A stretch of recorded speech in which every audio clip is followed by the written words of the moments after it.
Hi friends.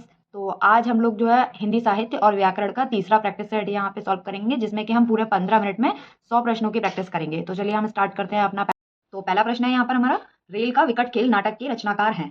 Rail का विकट खेल नाटक के रचनाकार हैं। इसका जो सही उत्तर है वो है बालकृष्ण भट्ट। सही उत्तर क्या है इसका? बालकृष्ण भट्ट। अगला प्रश्न है यहाँ पर हमारा, भ्रमर गीत परंपरा में भंवर गीत की रचना की है। भ्रमर गीत परंपरा में भंवर गीत की रचना की है। तो इसका सही उत्तर क्या है? नंददास, सूरदास, रत्नाकर या फिर ब्रजवासी दास। तो इसका जो हमारा सही उत्तर है वो है नंददास। अगला प्रश्न है, सुजान सागर के लेखक है। सुजान सागर किसकी रचना है? तो सुजान सागर जो है वो घनानंद की रचना है। अगला प्रश्न है यहाँ पर, कलि कौतुक रूपक के लेखक हैं। कलि कौतुक रूपक के लेखक हैं।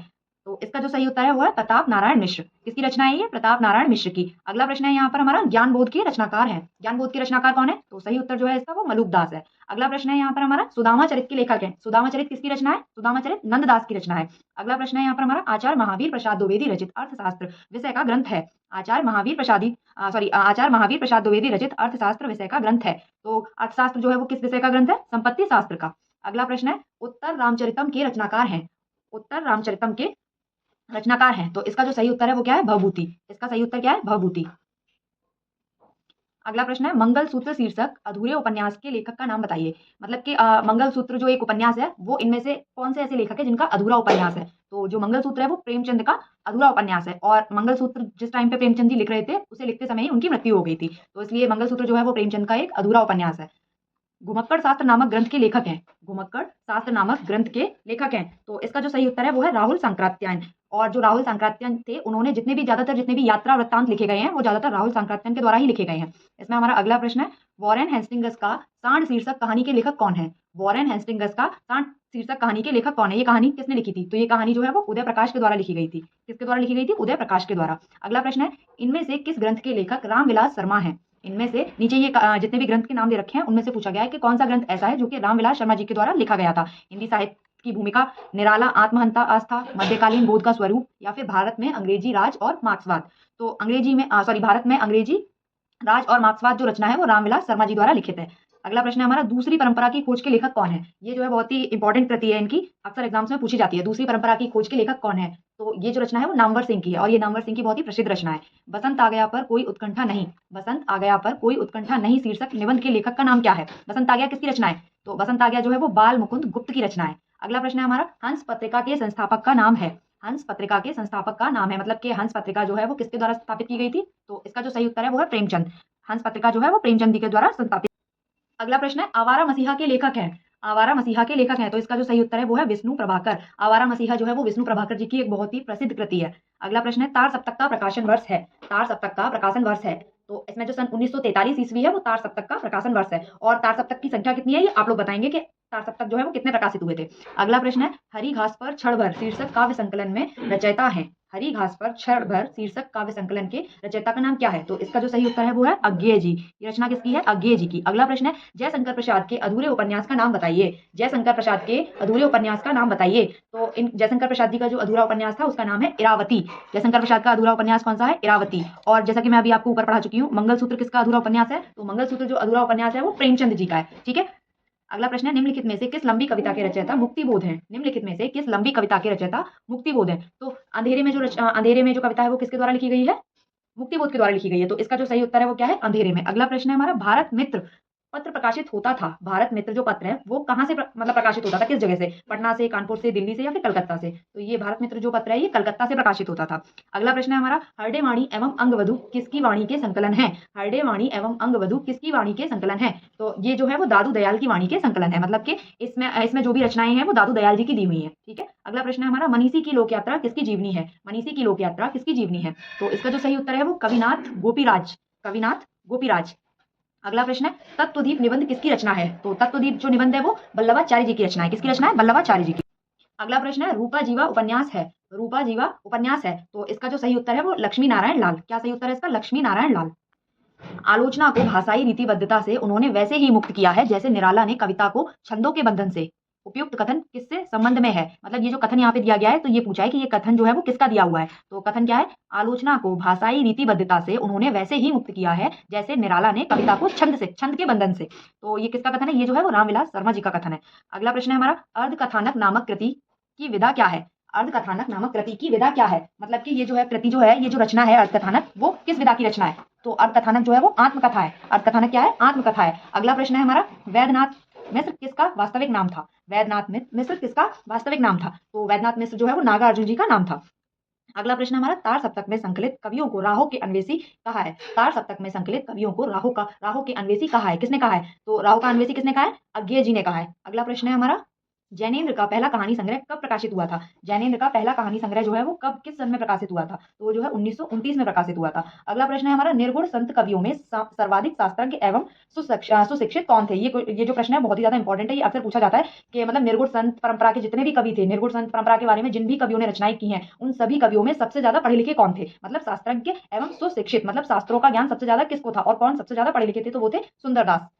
अगला प्रश्न है, भक्ति काल के किस कवि को जातीय कवि कहा जाता है? भक्ति काल के ऐसे कौन से कवि हैं जिन्हें जातीय कवि कहा जाता है? तो जो तुलसीदास जी हैं उन्हें जातीय कवि कहा जाता है। अगला प्रश्न है, भूषण को कवि भूषण की उपाधि किसने दी है? भूषण जो थे, भूषण जो लेखक थे, उनको कवि भूषण की जो उपाधि है वो किसके द्वारा प्रदान की गई थी? तो इन्हें भूषण की उपाधि जो है वो सोलंकी राजा रुद्र के द्वारा प्रदान की गई थी। किसके द्वारा? सोलंकी राजा रुद्र के द्वारा प्रदान की गई थी। अगला प्रश्न है हमारा, आलोचना नामक प्रसिद्ध समीक्षा पत्रिका के संपादक कौन थे? आलोचना नामक एक मतलब पत्रिका थी, उसके जो है संपादक कौन थे? तो इसका जो सही उत्तर है वो है नामवर सिंह। सही उत्तर क्या है इसका? नामवर सिंह। अगला प्रश्न है, हिंदी का सर्वप्रथम गीति नाट्य है? हिंदी का सर्वप्रथम गीति नाट्य है, तो इसका जो सही उत्तर है वो है करुणालय।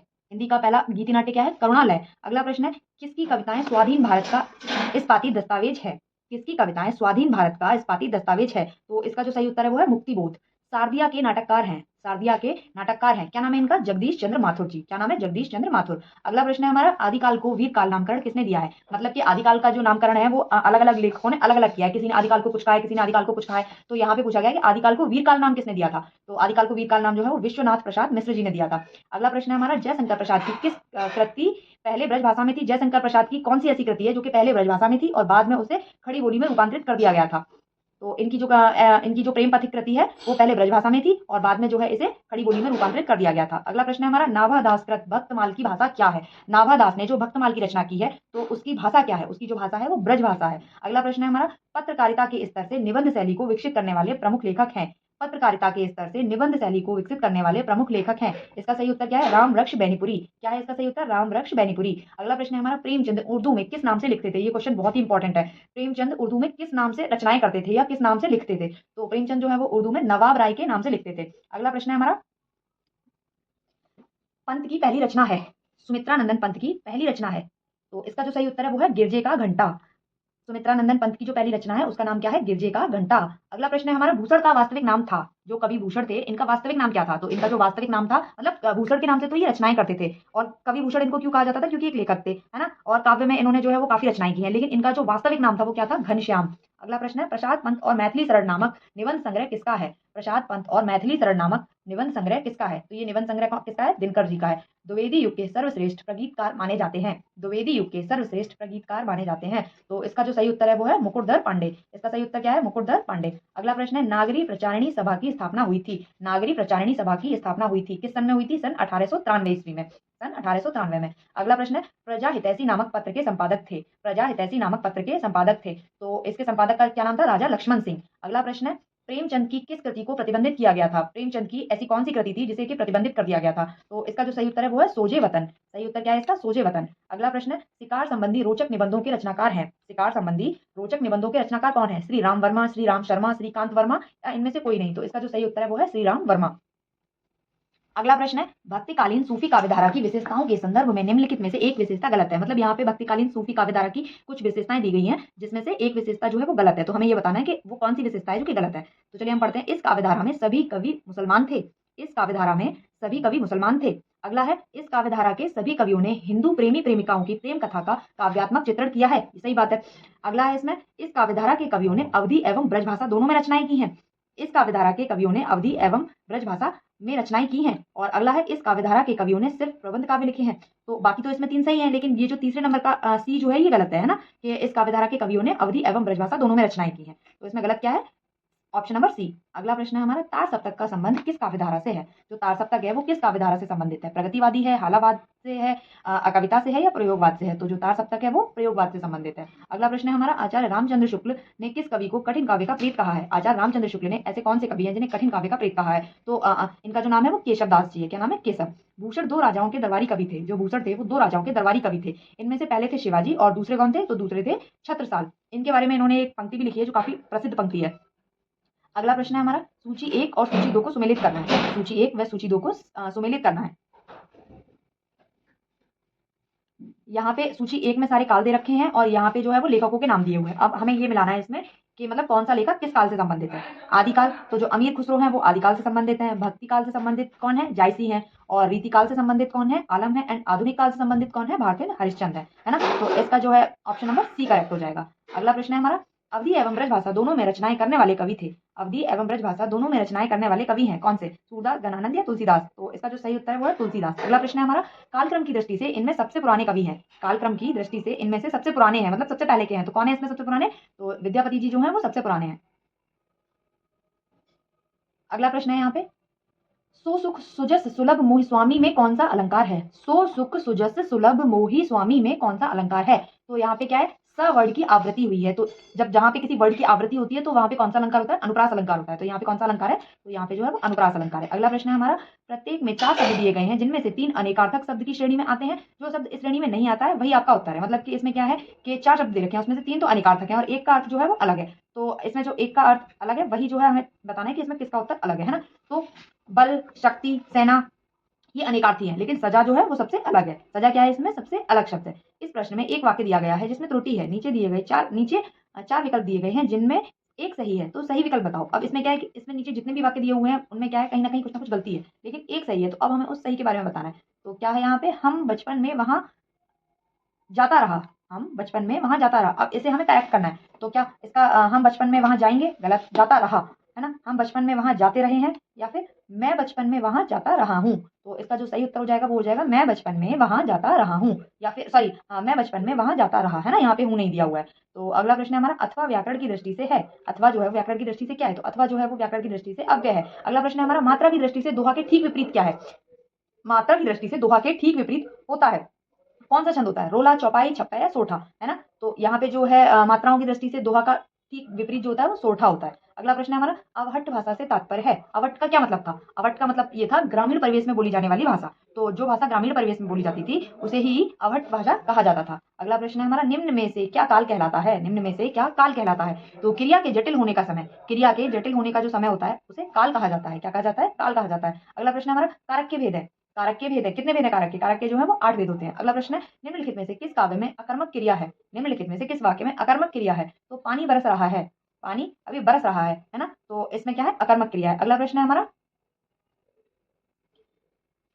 प्रश्न नंबर 68। प्रश्न निम्नलिखित वाक्यों में से उनके प्रारंभ तथा अंतिम अंश संख्या 1 से 6 के अंतर्गत दिए हैं। बीच वाले 4 अंश या अलावा बिना क्रम के है। चारों अंशों को उचित क्रमानुसार व्यवस्थित कर उचित विकल्प चुनिए। अब यहाँ पे क्या है, यहाँ पे हमें अलग अलग वाक्य दे रखे हैं लेकिन वो आगे पीछे दे रखे हैं, तो वो जुड़कर एक प्रॉपर क्या वाक्य बनेगा ये हमें नहीं पता है। तो हमारा काम क्या है कि हमें यहाँ इन सारे टूटे फूटे वाक्यों को एक साथ एक लय में जोड़ना है और फिर बताना है कि उसका सही उत्तर क्या है। तो ये कहाँ से स्टार्ट हुआ है? ये स्टार्ट हुआ है, बिगड़ने की संभावना बनी रहती है। कैसे बिगड़ने की संभावना बनी रहती है? व्यक्तियों के अपेक्षाकृत अनजान होने से, सही बात है। उसके बाद तथा मनोरंजन, शिक्षा आदि की सुविधाओं से, ये भी ठीक है। और कल्याणकारी कार्यकलापों के ना होने से, व्यक्तियों के अपेक्षाकृत अनजान होने से, है ना। तो इसका जो सही उत्तर होगा वो ऑप्शन नंबर सी होगा। अगला प्रश्न है हमारा, निम्नलिखित में से कौन सा शब्द स्त्रीलिंग नहीं है? निम्नलिखित में से ऐसा कौन सा शब्द है जो कि स्त्रीलिंग नहीं है? तो झुरमुट, अंत्योष्टि, इच्छा, निराला, ये सारी जो है कैसी है? स्त्रीलिंग, स्त्रीलिंग शब्द है ये सारे। और यहाँ पे झुरमुट जो है वो स्त्रीलिंग शब्द नहीं है। अगला प्रश्न हमारा, इनमें से बादल का पर्यायवाची शब्द नहीं है। बादल का पर्यायवाची इनमें से कौन सा नहीं है? जलद, मेघ, वारिद या जलधि।